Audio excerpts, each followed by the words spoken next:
मैं हूं मुशर्रफ हयात। कक्षा 12 के लिए भौतिक विज्ञान का पहला चैप्टर है आपका स्थिर वैद्युत आवेश और वैद्युत क्षेत्र। ये पहले चैप्टर का पहला पार्ट है और पहले पार्ट में कुछ चीज़ों पर डिस्कशन करते हैं और उसका लेक्चरशिप करते हैं। सबसे पहले हमको देखना ये होगा कि पहले पार्ट में हमें बेसिक चीज़ें पहले चैप्टर की देखना है। पहला चैप्टर आप पढ़ने जा रहे हैं जिसका नाम है स्थिर वैद्युत आवेश और वैद्युत क्षेत्र। इसके अंतर्गत देखिए हम क्या पढ़ेंगे। आज पहला पार्ट है पहले चैप्टर का, तो हमें गिनी चुनी 4-5 चीज़ें आज पढ़ना है और उसके बाद दूसरा पार्ट, तीसरा पार्ट, फिर इस तरीके से आपको पार्ट बाय पार्ट पूरा चैप्टर का निचोड़ मिल जाएगा। पहले आपके पास में जो टॉपिक है वो टॉपिक आपका पहला है कि वैद्युत आवेश। सबसे पहले हम समझेंगे कि वैद्युत आवेश क्या होता है। उसके बाद हम समझेंगे कि वैद्युत आवेश के प्रकार, यानी वैद्युत आवेश कितने प्रकार का होता है, उनकी क्या प्रॉपर्टी होती हैं, क्या विशेषताएं होती हैं, ये समझेंगे। तीसरा आपका जो टॉपिक है वो आपको देखना है कि मूल आवेश क्या होता है। चौथा है आपके पास में वैद्युत बल, और वैद्युत बल क्या होता है और उसके कितने प्रकार हो सकते हैं और वो किस टाइप के होते हैं। और फिर एक चीज़ हमें और पढ़ना है वो है कूलाम का नियम, महत्वपूर्ण ये टॉपिक आपको देखना है। ये 5 चीज़ें अभी हम पढ़ने के लिए तैयार। तो सबसे पहले अगर हम चर्चा करते हैं कि वैद्युत आवेश क्या है, तो देखिए अगर हम पहले पार्ट की चर्चा करें, ये पहला जो आपका पॉइंट है, पहले पॉइंट में दिया है कि वैद्युत आवेश क्या होता है। तो सुनिए, वैद्युत आवेश का मतलब ये होता है, जैसे आपने देखी होंगी बहुत सारी वस्तुओं में कभी कभी दूसरी वस्तुओं को आकर्षित करने का गुण आने लगता है। अगर दूसरी वस्तुओं को आकर्षित करने का गुण आता है तो वस्तु के इसी गुण को हम वैद्युत आवेश कहते हैं। मतलब किसी वस्तु में एक ऐसी विशेषता या एक ऐसा गुण जिसके कारण वो वस्तु किसी दूसरी अन्य वस्तुओं को अपनी ओर आकर्षित करने लगती है, उसको हम कहते हैं वैद्युत आवेश। अब देखिए वैद्युत आवेश ये कैसे जनरेट होता है किसी भी वस्तु में। भाई अगर हम ये मार्कर लिए हैं, हम कह रहे हैं कि ये क्या ये वस्तु किसी दूसरी वस्तुओं को अपनी ओर आकर्षित करती है। तो अगर हम इसको स्पष्ट रूप से देखना चाहें कि कब वस्तुएं अपनी ओर आकर्षित करती हैं या कब नहीं करती हैं, तो एक प्रयोग होता है। अगर आप ये देखेंगे, ये आपका मार्कर है। मार्कर को आप क्या करेंगे, ये जो बाल होते हैं इसको आप इससे रगड़ लें, यानी घिस लें, यानी घर्षण करवा दें। जब आप इसको रगड़ेंगे, रगड़ने के बाद में देखेंगे मार्कर को अगर आप जमीन के पास ले जाएं, लेकिन चिपकाएं नहीं, और जमीन के पास में ले जाएंगे तो धूल मिट्टी आदि के जो छोटे छोटे कण होंगे वो इस मार्कर से चिपक जाएंगे, यानी आकर्षित हो जाएंगे। तो इसी गुण को हम कहते हैं वैद्युत आवेश, यानी ये वस्तु बहुत छोटी छोटी सी वस्तुओं को अपनी ओर आकर्षित कर रही है। ये कोई ना कोई कंडीशन होती है। जैसे अभी हमने आपको बताया कि मार्कर को आप बालों में घिसिए, घर्षण कराइए, और फिर उसके बाद में छोटे छोटे कणों के पास में जब हम इसको ले जाएंगे तो ये उन छोटे कणों को अपनी ओर आकर्षित करने लगेगी। तो ये हुआ आपका वैद्युत आवेश। अब वैद्युत आवेश की अगर हम देखते हैं प्रकार, तो ये वैद्युत आवेश होता है 2 प्रकार का। एक होता है आपका जिसे हम कहते हैं धनात्मक वैद्युत आवेश, और दूसरा होता है आपका ऋणात्मक वैद्युत आवेश। अब आप समझेंगे कि धनात्मक और ऋणात्मक वैद्युत आवेश हम कैसे जानेंगे कि कौन सा धनात्मक और कौन सा ऋणात्मक वैद्युत आवेश होगा। तो देखिए आपने पढ़ा होगा कि सामान्य परिस्थिति में कोई भी वस्तु वैद्युत उदासीन होती है। वैद्युत उदासीन का मतलब ये होता है कि जैसे मान लीजिए कोई वस्तु है, वो वस्तु बहुत सारे अणुओं से मिलकर बनी होगी और अणु बहुत सारे परमाणुओं से मिलकर के बने होंगे। अब परमाणु में इलेक्ट्रॉन, प्रोटॉन, न्यूट्रॉन होते हैं। अब आपको ये पता है कि न्यूट्रॉन पर कोई चार्ज होता नहीं है। जब न्यूट्रॉन पर कोई चार्ज नहीं होता है तो इलेक्ट्रॉन पर जो चार्ज होता है वो नेगेटिव होता है, और प्रोटॉन पर जो चार्ज होता है वो पॉजिटिव होता है। तो जितना इलेक्ट्रॉन चार्ज होगा और उतना ही प्रोटॉन पर चार्ज होगा। ये दोनों चार्ज आपस में जब समान होते हैं तो कोई भी वस्तु क्या होती है, वैद्युत उदासीन होती है। अभी ये आकर्षित प्रतिकर्षित नहीं करेगी, ठीक है। जब इससे इलेक्ट्रॉन ट्रांसफर होंगे, ट्रांसफर होने का मतलब या तो इलेक्ट्रॉन इससे बाहर जाएंगे या इलेक्ट्रॉन को ये ग्रहण करेगा। जब इलेक्ट्रॉन ये त्यागेगा या ये इलेक्ट्रॉन ग्रहण करेगा तो उस कंडीशन में हम ये कह सकेंगे कि ये वस्तु धनावेशित है या ये वस्तु ऋणावेशित है। कहने का तात्पर्य ये कि एक वस्तु ये है, इसमें बहुत सारे परमाणु हैं और मान लिया हमने कि कोई परमाणु में 10 इलेक्ट्रॉन है। अगर ये 10 इलेक्ट्रॉन है, किसी कारणवश इससे 2 इलेक्ट्रॉन निकल जाते हैं, मान लीजिए इससे 2 इलेक्ट्रॉन निकल जाते हैं, तो 2 इलेक्ट्रॉन निकलने का मतलब इलेक्ट्रॉन होता है ऋण आवेशित। तो अगर इससे 2 इलेक्ट्रॉन निकल गए और पहले हम ये देखा कि 10 इलेक्ट्रॉन थे और 10 प्रोटॉन थे, तो जितना धन आवेश था उतना ही ऋण आवेश था। अब हुआ ये कि 2 इलेक्ट्रॉन जब इससे निकल गए तो इसमें धनावेश तो बचा 10 और ऋणावेश बचा 8। तो अब ये वस्तु कैसे हो जाएगी, धन चार्ज इस पर ज्यादा, यानी हम ये कह सकेंगे कि जब किसी वस्तु से इलेक्ट्रॉन एक या एक से अधिक इलेक्ट्रॉन निकल जाते हैं तो हम ये कह सकते हैं कि उस वस्तु को धनावेशित वस्तु कह सकते हैं, मतलब वो वस्तु धनावेशित है। और अगर यही प्रक्रिया में हम बाहर से किसी भी तरीके से किसी परिस्थिति के अकॉर्डिंग एक या एक से अधिक इलेक्ट्रॉन प्रवेश करा देते, तो ये समझिए कि 10 इलेक्ट्रॉन इसमें पहले से थे और एक इलेक्ट्रॉन प्रवेश करा दिए तो 11 इलेक्ट्रॉन हो गए। इलेक्ट्रॉन होता है नेगेटिव चार्ज, जो प्रोटॉन में होता है पॉजिटिव चार्ज, जो चार्ज होते हैं दोनों के समान, इसलिए बैलेंसी होती है बनी हुई। अब इलेक्ट्रॉन यहाँ पर 11, प्रोटॉन यहाँ पर 10, तो इसका मतलब एक इलेक्ट्रॉन एक्स्ट्रा हो गया ना। और जब एक इलेक्ट्रॉन एक्स्ट्रा हो गया तो समझ लीजिए कि इस पर ऋणावेश हो गया। तो अब हम ये कह सकेंगे कि अगर किसी वस्तु में कारणवश बाहर से इलेक्ट्रॉन प्रवेश कर जाता है तो उस वस्तु को हम कह देते हैं कि वो ऋणात्मक वस्तु है, यानी वो ऋणावेशित हो गई। तो इस तरीके से धनावेशित और ऋणावेशित 2 प्रकार के चार्ज होते हैं, एक पॉजिटिव हो गया एक नेगेटिव हो गया। इसकी चर्चा खत्म करते हैं तो हम आते हैं मूल आवेश पर। अब मूल आवेश आपका क्या है, मूल आवेश का मतलब ये होता है कि जब वस्तु से इलेक्ट्रॉन ट्रांसफर होता है, यानी या वो त्यागेगा और या वो ग्रहण करेगा, तो अगर इलेक्ट्रॉन का ट्रांसफर होता है तो इलेक्ट्रॉन का ट्रांसफर का मतलब ये होता है कि इसमें एक निश्चित मूल इकाई होती है और उस निश्चित मूल इकाई के पूर्ण गुणज के रूप में आवेश ट्रांसफर होता है। और निश्चित मूल इकाई जो होती है उसको हम व्यक्त करते हैं ई से, यानी ये एक न्यूनतम छोटी से छोटी आवेश की इकाई है। और इस इकाई के पूर्ण गुणज का मतलब ये होता है कि या तो अगर इसको अगर हम इलेक्ट्रॉन देखते हैं ना, किसको इलेक्ट्रॉन कहते हैं, यानी कहने का तात्पर्य है कि एक वस्तु से दूसरे वस्तु में अगर इलेक्ट्रॉन ट्रांसफर हो रहा है तो या तो वो 1 इलेक्ट्रॉन ट्रांसफर होगा या 2 इलेक्ट्रॉन ट्रांसफर होगा या 3 इलेक्ट्रॉन ट्रांसफर होगा, यानी इलेक्ट्रॉन इतनी छोटी इकाई होती है कि वो पूर्ण गुणज के रूप में ट्रांसफर होगी, अविभाज्य है। यानी पॉइंट में ये नहीं कह सकते हम कि 1.2 इलेक्ट्रॉन ट्रांसफर हो गया, नहीं, या तो 1 होगा या 2 होगा या 3 होगा। इवन वो अब प्रवेश कर रहा है या त्याग रहा है ये अलग बात है। तो पूर्ण गुणज के रूप में जो छोटी से छोटी इकाई होती है यानी ई, उसको हम मूल आवेश कहते हैं।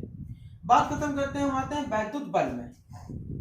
तो ये जो वैद्युत बल होता है, वैद्युत बल का मतलब ये है कि जो वैद्युत आवेश के कारण किसी वस्तु में आकर्षण या प्रतिकर्षण का जो गुण उत्पन्न हो जाता है तो वो बल का अनुभव करने लगता है, उसी को हम कहते हैं वैद्युत बल। यानी वैद्युत आवेश के कारण उत्पन्न बल को वैद्युत बल कहते हैं। ये वैद्युत बल भी 2 प्रकार के होते हैं, एक होता है आपका आकर्षण और दूसरा होता है आपका प्रतिकर्षण बल, यानी वैद्युत आकर्षण बल और वैद्युत प्रतिकर्षण बल। अब अगर 2 वस्तुओं के मध्य या तो आकर्षण बल होगा यानी वैद्युत आकर्षण बल होगा या वैद्युत प्रतिकर्षण बल होगा, हमको समझना यहां पर यह है कि कब आकर्षण बल होगा और कब प्रतिकर्षण बल होगा। तो समझें, हमने पढ़ा है कि आवेश होता है 2 प्रकार का। अब जो 2 प्रकार का होता है, एक होता है धनात्मक आवेश और एक होता है ऋणात्मक आवेश। तो अगर समान आवेश हो तो हम उनको कहते हैं सजातीय आवेश, सजातीय आवेश। और अगर अलग अलग टाइप के आवेश होते हैं यानी सजातीय आवेश का मतलब या तो दोनों पॉजिटिव होंगे अगर 2 वस्तुओं की बात करें, या दोनों नेगेटिव होंगे। और विजातीय आवेश होता है, तो विजातीय आवेश का मतलब होता है एक पॉजिटिव होगा एक नेगेटिव होगा, किसी भी साइड पॉजिटिव हो सकता है किसी भी साइड नेगेटिव हो सकता है। अगर दोनों तरफ यानी 2 स्थिर आवेश हैं, ये 2 स्थिर बिंदु हैं जिन पर आवेश पॉजिटिव है और इस पर भी आवेश पॉजिटिव है, ये 2 बिंदु हैं, या फिर इस पर नेगेटिव है और इस पर भी नेगेटिव है, तो इन दिस सिचुएशन ये एक दूसरे को प्रतिकर्षित करते हैं। जब 2 समान आवेश होते हैं तो एक दूसरे को प्रतिकर्षित करते हैं, दूर ले जाने का प्रयत्न करते हैं। उसको हम कहते हैं आपका वैद्युत बल। जो वैद्युत बल था उसको हम कहते हैं वैद्युत प्रतिकर्षण बल लग रहा है। कब? जब दोनों आवेश एक जैसे हों, या दोनों धनात्मक हो या दोनों ऋणात्मक हो। और अगर हम आकर्षण देखें कि वैद्युत आकर्षण बल क्या कहलाता है, तो अगर एक जगह पॉजिटिव और एक जगह नेगेटिव है, या इस जगह नेगेटिव इस जगह पॉजिटिव है, तो इन दोनों के बीच में जो बल लगेगा वो आकर्षण होगा, अट्रैक्टिव होगा। ठीक है, तो इस तरीके से हमने समझा कि एक होता है आपका वैद्युत आकर्षण बल और एक होता है वैद्युत प्रतिकर्षण बल। वैद्युत आकर्षण बल विजातीय आवेशों के बीच कार्य करता है और वैद्युत प्रतिकर्षण बल सजातीय आवेशों के बीच कार्य करता है। ठीक है, पांचवा टॉपिक है आपका गॉस का नियम। अब ये हमें समझना है कि ये गॉस का नियम जो होता है ये क्या कहता है, इसकी क्या स्टेटमेंट है। ठीक है, तो अब हम इसको मिटा देते हैं और अब फाइनली पढ़ना है हमको गॉस का नियम। गॉस नियम, गॉस नियम नहीं, पांचवा टॉपिक था आपका कूलाम का नियम। तो कूलाम नियम पढ़ते हैं। ठीक है, कूलाम का नियम क्या कहता है, इसकी जो स्टेटमेंट है वो ये कहता है, अभी हम जो पहले चैप्टर में बात कर रहे हैं वो किस प्रकार के आवेश की बात कर रहे हैं, स्थिर वैद्युत आवेश की बात कर रहे हैं। ठीक है, स्थिर वैद्युत आवेश की। ये जो आपका कूलाम का नियम है वो ये कहता है कि दो स्थिर बिंदु आवेश, यानी एक यहाँ पर ही ये स्थिर है, अपनी जगह पर स्टेबल है, और दूसरा अबिंदु आवेश भी स्टेबल है, स्थिर है। जब दो बिंदु आवेश कुछ दूरी पर रखे जाते हैं तो दोनों बिंदु आवेशों के बीच आकर्षण या प्रतिकर्षण बल, क्योंकि एक समय में एक ही बल कार्य करेगा, अगर दोनों पॉजिटिव होंगे या दोनों नेगेटिव होंगे तो प्रतिकर्षण बल लग रहा होगा, या फिर एक पर पॉजिटिव एक पर नेगेटिव होगा तो वो आकर्षण बल लग रहा होगा। तो वो ये कहता है कि एक बिंदु ये ले लिया, एक बिंदु ये ले लिया, ये कुछ दूरी पर रखे हुए थे, ये बिंदु ए हो गया, ये बिंदु बी हो गया। इस पर आवेश मान लीजिए कि Q1 था, इस पर आवेश मान लीजिए कि Q2 था, इन दोनों के बीच की दूरी मान लीजिए कि R थी। अगर ये पॉजिटिव चार्ज है और ये भी पॉजिटिव चार्ज है तो इन दोनों के बीच में प्रतिकर्षण लगेगा। ये देखिए प्रतिकर्षण हो गया।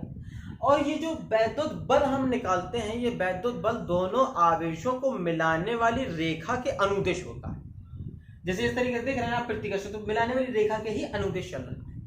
अब कूलाम का नियम ये कह रहा है कि दो स्थिर बिंदु आवेशों के मध्य लगने वाला आकर्षण या प्रतिकर्षण बल, दो एक समय में एक ही बल लगेगा, या तो आकर्षण या प्रतिकर्षण, तो लगने वाला वैद्युत प्रतिकर्षण बल या आकर्षण बल दोनों आवेशों यानी Q1 और Q2 की मात्राओं के गुणनफल के अनुक्रमानुपाती होता है।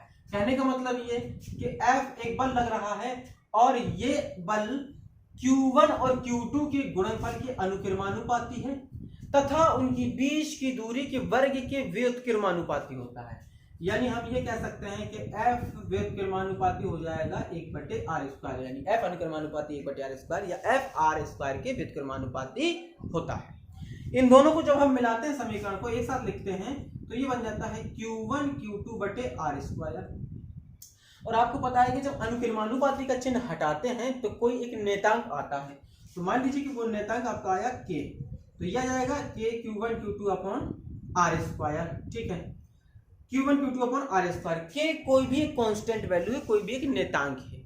प्रयोगों के आधार पर यह माना गया है कि अगर तो स्थिर बिंदु आवेशों के बीच वायु या निर्वात हो, वायु या निर्वात हो, कोई अन्य माध्यम ना हो, तो वायु या निर्वात के लिए जो K का मान प्रयोगों के आधार पर निकाला गया है वो होता है 9 × 10⁻⁹ न्यूटन मीटर स्क्वायर प्रति कूलाम स्क्वायर। विद यूनिट की अगर हम देखें तो K का मान होता है 9 × 10⁻⁹ न्यूटन मीटर स्क्वायर प्रति कूलाम स्क्वायर। इस तरीके से हमारा फार्मूला क्या बनेगा, फार्मूला बनेगा F बराबर K का अगर हम मान पुटअप कर देंगे तो 9 × 10⁻⁹ Q1 Q2/r²। ये कूलाम के नियम के अनुसार बल निकल आया। ये कब निकल आया, जब दोनों आवेशों के बीच में वायु या निर्वात था, तो उसके लिए K का मान 9 × 10⁻⁹ न्यूटन मीटर स्क्वायर प्रति कूलाम स्क्वायर था। अब हम ये देखते हैं कि प्रयोगों के आधार पर K के मान को माना गया 1/4πε0। इसका नाम होता है ε0। ये जो ε0 है तो ये K का मान है। अगर यदि k का मान 1/4πε0 है तो यहाँ पर हम इस मान को पुट अप कर देंगे, यानी समीकरण 1 में। समीकरण 1 ये कहता है, यहाँ पर हम लिख लें समीकरण 1 से, तो f बराबर k और k का मान है 1/4πε0 और q1 q2/r²। ठीक है, अब आप कहेंगे कि ये एप्सिलॉन 0 क्या है, तो ये जो एप्सिलॉन 0 होता है, ये एप्सिलॉन 0 का मतलब होता है वायु या निर्वात की वैद्युतशीलता। ठीक है, अभी आके बताएंगे इसकी परिभाषा। वायु या निर्वात की वैद्युतशीलता होती है ये। ठीक है, वायु या निर्वात की वैद्युतशीलता होती है। तो ये F बराबर निकल के आया 1/4πε0 q1 q2/r²। अब हमको ये देखना है, अच्छा ये एप्सिलॉन 0 जो होता है वायु या निर्वात की वैद्युतशीलता होती है, इसका भी एक निश्चित मान होता है प्रयोग के आधार पर 8.85 × 10⁻12। ठीक है, 8.85 × 10⁻12 और इसका मान हो जाता है कूलम स्क्वायर प्रति न्यूटन मीटर स्क्वायर। ठीक है, क्या कूलम स्क्वायर प्रति न्यूटन मीटर स्क्वायर मात्रा हो जाता है। यदि हमारा क्वेश्चन ये बनता है कि दोनों आवेशों के बीच वायु या निर्वात ना होकर के कोई अन्य माध्यम होता, एग्जाम्पल के तौर पे मोम, अबरक का टुकड़ा, कांच, कागज, इस तरीके का कोई होता है, ये सब क्या है, ये सब कुचालक पदार्थ है, इन्हें हम परावैद्युत पदार्थ भी कहते हैं। अगर मान लीजिए कोई परावैद्युत पदार्थ हम Q1 Q2 के बीच में शिफ्ट कर दें, तो वहां पर माध्यम वायु या निर्वात नहीं बचेगा, बल्कि कोई परावैद्युत माध्यम आ जाएगा। परावैद्युत माध्यम में कांच भी हो सकता है, कागज भी हो सकता है, मोम यानी मोमबत्ती वाला मोम जो होता है, या तेल भी हो सकता है, कुछ इस तरीके की चीजें हो, अबरक का टुकड़ा हो सकता है। तो हमने ये मान लिया, तब की सिचुएशन में हम क्या करेंगे, 1/4πε0 × k। ये क्या क्या के जो है आपका यहाँ पर वो होता है परावैद्युतांक, माध्यम का परावैद्युतांक 1/4πε0 × k, और यहाँ पर जाएगा q1 q2/r²। तो ये फिर ये बन जाता है 1/4πε0 × k, और यहाँ पर ये जो k रिप्रेजेंट कर रहा है वो माध्यम का परावैद्युतांक है, और माध्यम है आपका परावैद्युत पदार्थ। ठीक, इसके स्थान पे हम चाहें तो एप्सिलॉन 0 × k बराबर केवल एप्सिलॉन लिख सकते हैं। एप्सिलॉन का मतलब होता है माध्यम की वैद्युतशीलता, जैसे यहाँ पर थी वायु या निर्वात की वैद्युतशीलता, ये किसी भी माध्यम कुछ भी हो सकता है, कागज का टुकड़ा भी माध्यम हो सकता है, लकड़ी भी माध्यम हो सकती है। तो एप्सिलॉन 0 k बराबर हम एप्सिलॉन भी लिख सकते हैं। एप्सिलॉन है माध्यम की वैद्युतशीलता, यहाँ पर थी वायु निर्वात की वैद्युतशीलता। यहां से अगर हम देखें तो एप्सिलॉन के का मान जो आपका आएगा वो आपका आ जाएगा एप्सिलॉन/एप्सिलॉन 0। ठीक है, ये के क्या था, ये के था आपका माध्यम का परावैद्युतांक, माध्यम का परावैद्युतांक। अब के की डेफिनेशन अगर हमको बनाना है कि भैया माध्यम का परावैद्युतांक की परिभाषा दीजिए, तो आपके पास में माध्यम की वैद्युतशीलता एप्सिलॉन 0 और वायु या निर्वात की वैद्युतशीलता एप्सिलॉन 0 के अनुपात को उस पदार्थ का परावैद्युतांक कहते हैं। तो ये हो जाता है आपका परावैद्युतांक। इस तरीके से आपने पांचों चीजें पढ़ी। अगला पार्ट जो दूसरा पार्ट होगा पहले चैप्टर का, उसमें और दूसरी चीजें हम आपको बताएंगे। तब तक के लिए सेफ रहिए, सुरक्षित रहिए, स्वस्थ रहिए।